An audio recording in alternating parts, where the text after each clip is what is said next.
अगो शालिनी, मी काय विचारतेय, नक्की तुला काय म्हणायचंय? अगं वेळ कसा जातो ते कळतच नाही. तुम्ही कॉफी घ्या ना, मी नाश्ता सांगते तोपर्यंत. हा मावशी असू दे, नाश्ता वगैरे काही नको, तू बस ना आरामात आमच्याशी गप्पा मार. सीमा चांगल्या गुणाची पोरे. हा घ्या ना कॉफी. बाईसाहेब, तुम्हाला साहेबांनी लगेच बोलवले. तू जा, मी जाऊन बघते. अगं जा ना शालू, जीजू बोलवत आहेत. हो हो, मी आलेच. तुम्हाला नाश्ता सांगते. आणि हा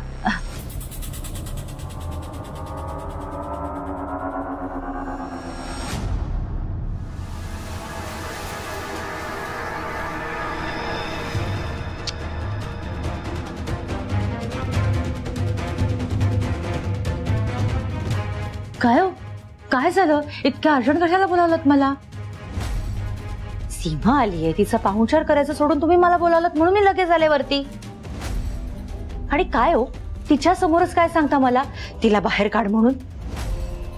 हो, त्याने ऐकलं असं तर लाज गेली असती माझी. तुम्ही आमच्याशी बोलत आहात, घरातल्या नोकराशी नाही. आणि हा तोरा आमच्या समोर दाखवायचा नाही. हे बघा, तुम्ही आत्ताच्या आत्ता खाली जा आणि तुमच्या मैत्रिणीला सांगा की आपण तिच्या मुलीला आपल्या घरामध्ये ठेवू शकत नाही आहोत.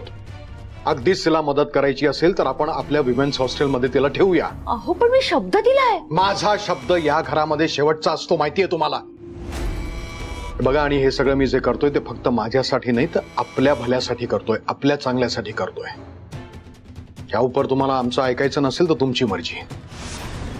आणि मग तुम्ही तुमच्या नातवाला विसरा.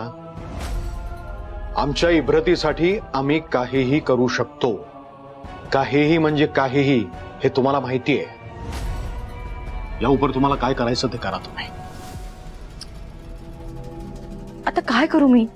काय आणि कसं सांगू सीमाला?